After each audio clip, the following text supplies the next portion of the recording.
and welcome to week 8. That's right. We have done a lot in the last 8 weeks. We have been under the sea. We have been exploring in the jungle. We hopped on a rocket or a supersonic spin and we went to space. We played some music. We made some magic. And we met some pirates. So this week, I thought we should do something a little bit different. This week, we are going to learn all about somebody very famous.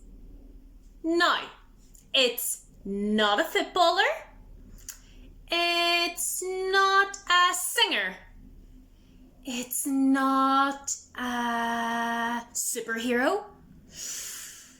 It is somebody that we all know really well. He has written lots of books, boys and girls. With some very funny stories. And he's written some poems. I wonder if you could have a guess. He has written 17 children's novels. He has written about 20 books for children in total. He has in total published over 48 books, and that's not including his screenplays and plays.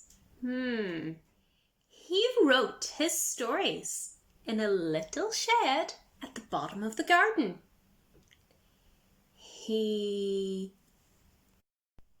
During World War II, he was a fighter pilot. He invented over 250 new words. He wrote every single day for around 2 hours. And when he died, he was buried with some of his favourite things, which included a HB pencil, a power drill, and some chocolate. Maybe the chocolate might give you a clue to who this writer is. Now, this is a really interesting fact because he was a giant! Just like the one above me. Only joking, but he really was a giant. He was 6'6". That's very tall, boys and girls. Do you know anybody that tall? So, boys and girls, does anybody know who this writer is? It is... That's right! Roald Dahl. He wrote some of my favourite stories, boys and girls. He wrote Charlie and the Chocolate Factory. Oh, I love that book. And I love the 2 movies. He also wrote... Oh, it's giving you a little clue. Oh no! The enormous crocodile! He also wrote the Twits. Now, I hope none of us are like Mr. and Mrs. Twit. And I really hope none of us eat wormy spaghetti.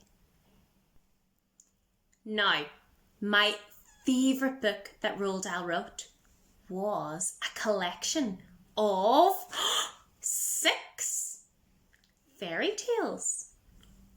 But they didn't just end the way a normal fairy tale ends. Roald Dahl put his wonderful spin on it. He wrote Cinderella, Jack and the Beanstalk, woo! Snow White and the Seven Dwarfs, Goldilocks and the Three Bears, Little Red Riding Hood and the Wolf, and the Three Little Pigs.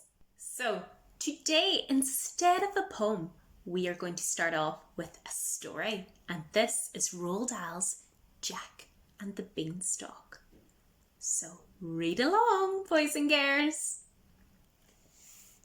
Jack and the Beanstalk. Jack's mother said, "Oh, we're stony broke. Go out and find some wealthy bloke who'll buy our cow. Just say she's sound and worth at least, £100. But don't you dare let him know that she's as old as Billy-O."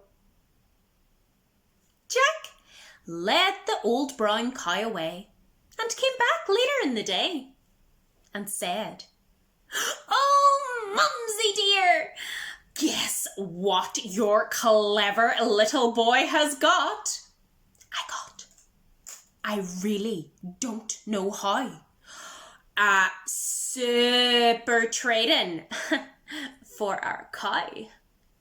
The mother said, "You little creep!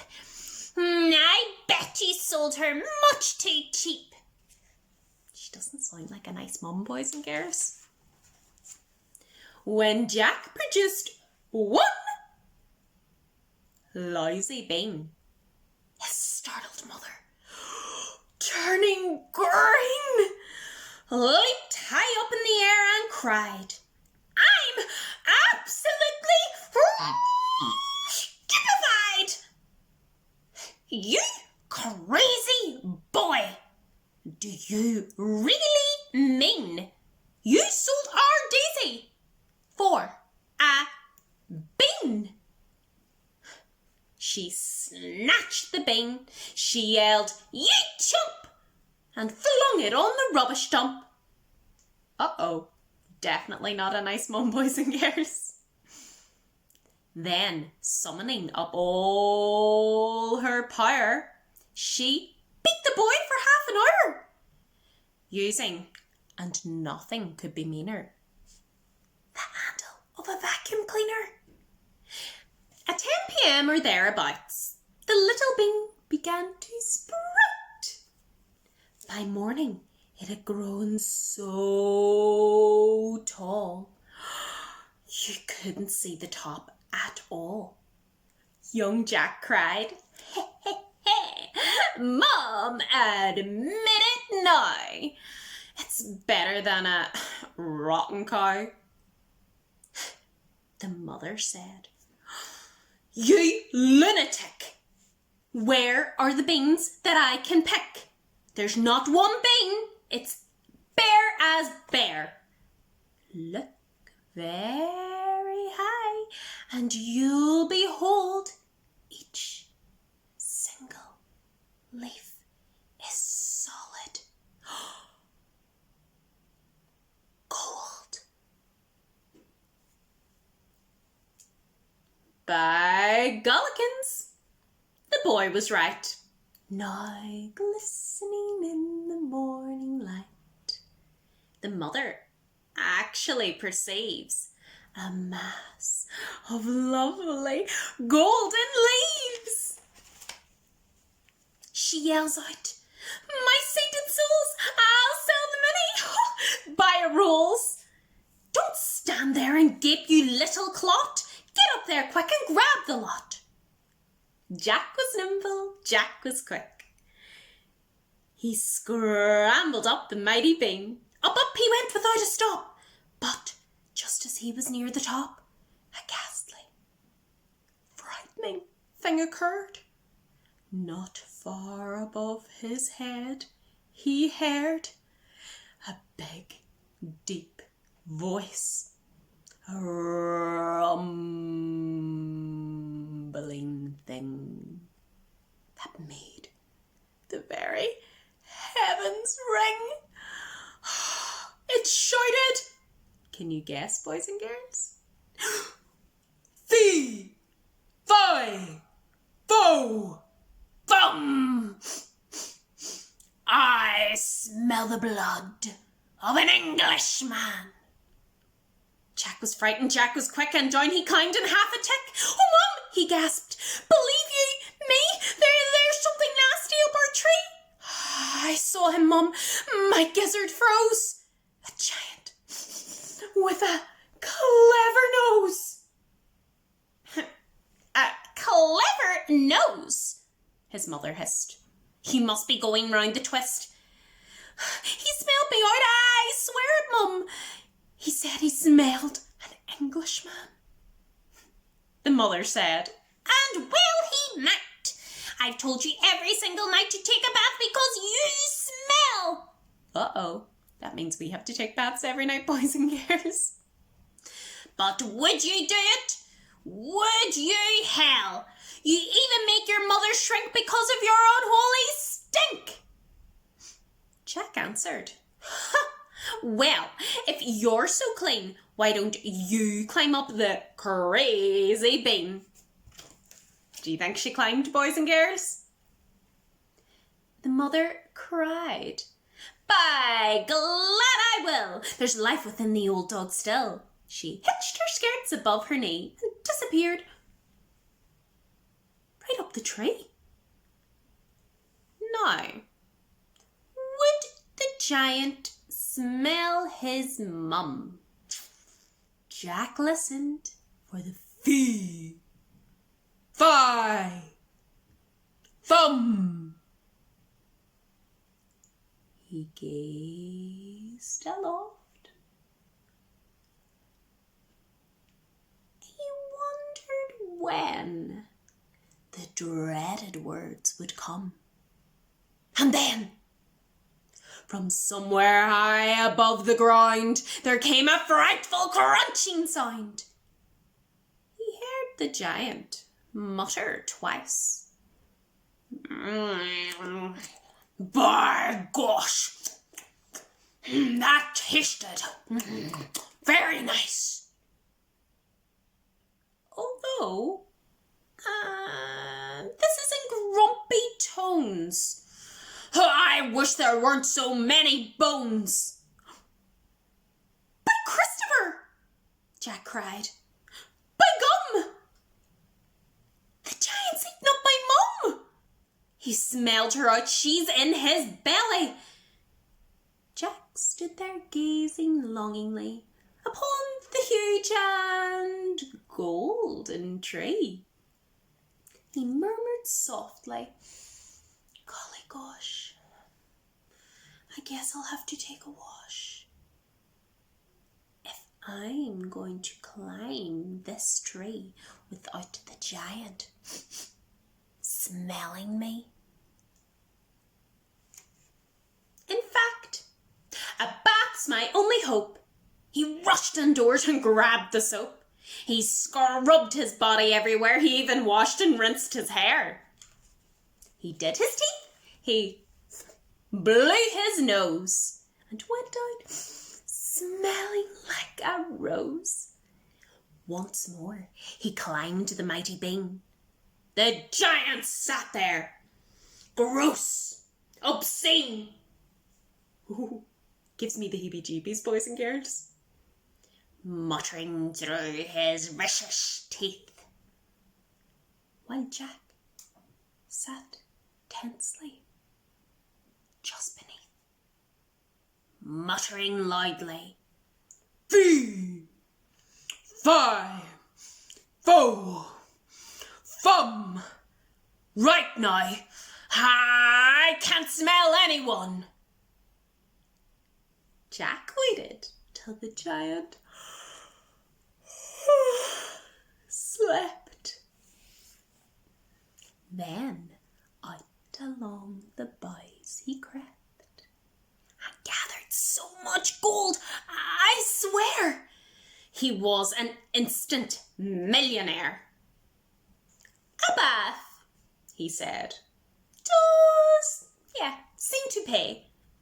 I'm going to have one every day.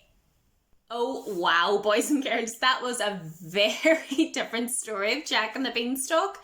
It teaches you that you must have a bath and you must be nice. Isn't that right? If you do nice things will happen to you. Isn't that right, boys and girls? It's good to be kind. Now, we heard Jack and the Beanstalk, so I think we should learn a giant song, a fee, fi, fo, fum song. Are you ready?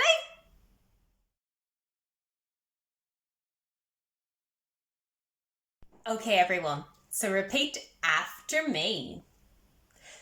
Fee, fi, fo, fum. I smell the blood of a... Are you ready? Fee, fi, fo, fum. I smell the blood of a... Well done. Let's try it again. Fee, fi, fo, fum. I smell the blood of a... And again. Fee, fi, fo, fum. I smell the blood of a... Now this time, boys and girls, it's a little bit different. The giant has to yawn because he's getting... sleepy. Are we ready? Try not to yawn. Me first. Fee, fi, fo, fum. I smell the blood of a... That's it. Try it again. Fee, fi, fo, fum. I smell the blood of a... And now this one, boys and girls, is a little bit different again. We have to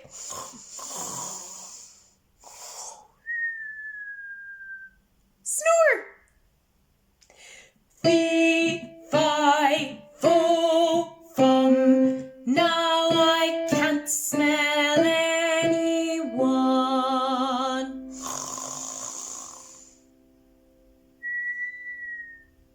Are we ready? Fee, fi, fo, fum. Now I can't smell anyone.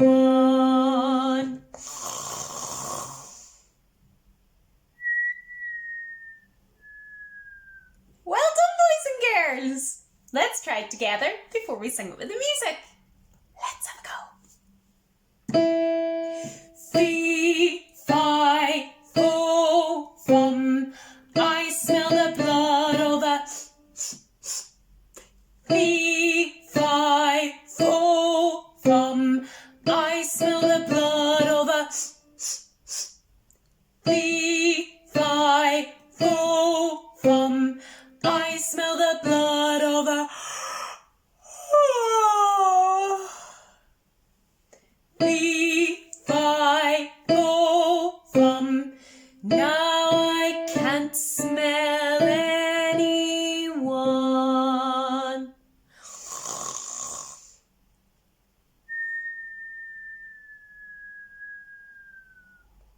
Well done, everybody. Give yourselves a big, big clap.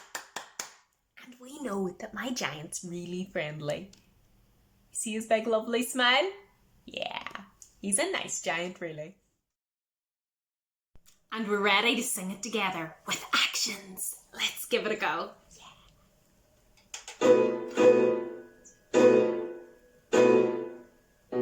Fee, fi, fo, fum.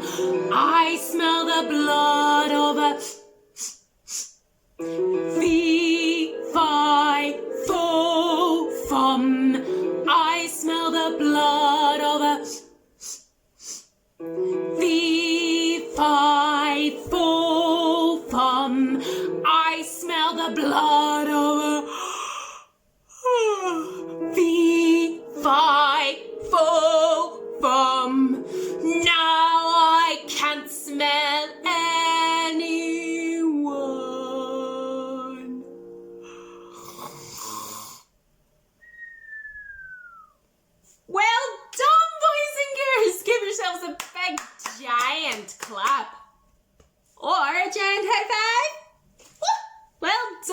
boys and girls. Let's do it one more time together.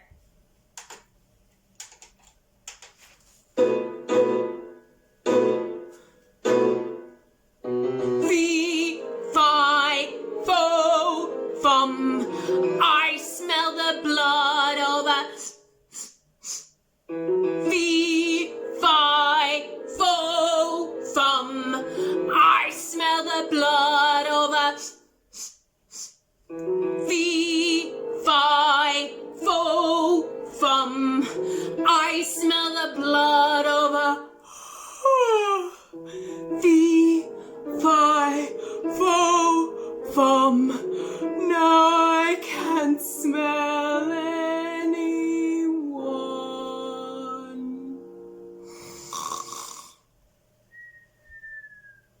Well done, boys and girls. Give yourselves a big giant clap all around.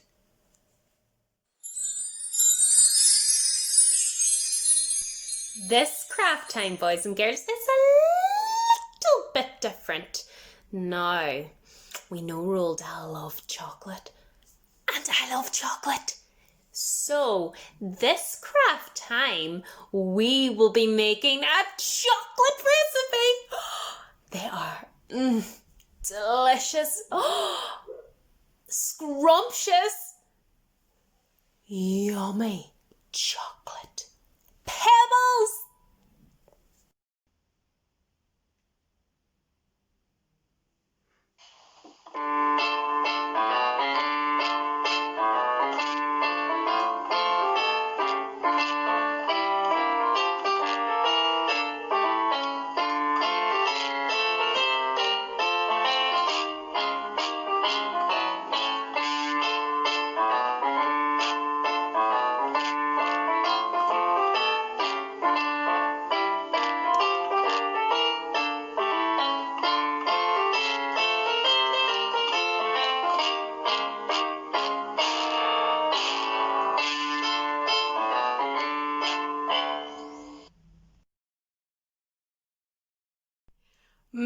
Absolutely delicious, boys and girls. And my favourite part is licking the spoon. I love chocolate so much. Do you? Let me know what delicious toppings you put on yours. So, what is your favourite story by Roald Dahl? And who is your favourite character? I know my favourite character.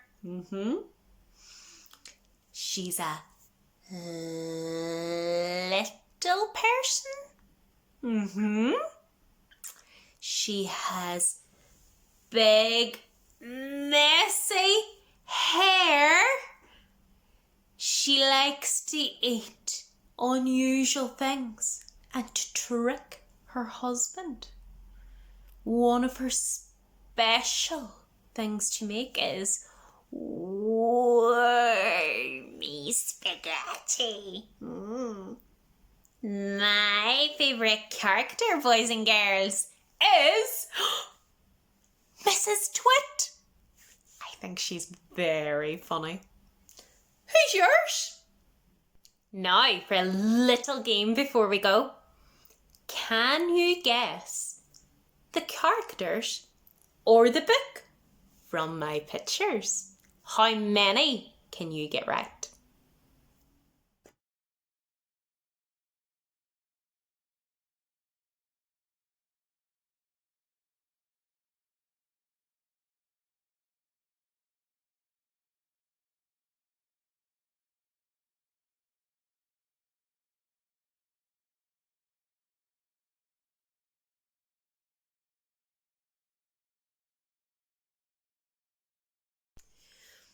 How many did you get right, boys and girls? I'm sure you got them all right. And if you didn't, that's some new suggestions of some great stories that you should read. They are just wonderful. That's right.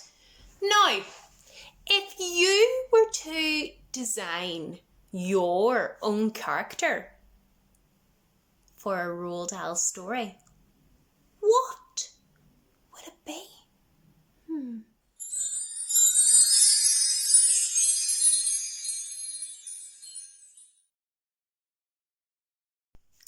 She would be a little like me. She would have big, curly, ginger hair. She would love to sing. And that could be like her superpower, like Matilda. She could sing and make the world freeze every time she sings. That's right. So when the world freezes, she could go around and change different things. So say if somebody was about to throw a ball, she would go, the world would freeze, and she would run over and she would move the ball out of the way before it hit somebody, and then run back into position and go, to unfreeze the world. I think that's who my character would be. And of course, I'd call her Raina. Here she is. Isn't she wonderful? I would love to see your characters and what special thing that they would do if they were in one of Roald Dahl's stories. And I think she would be best friends with Matilda. They could get up to all sorts of mischief.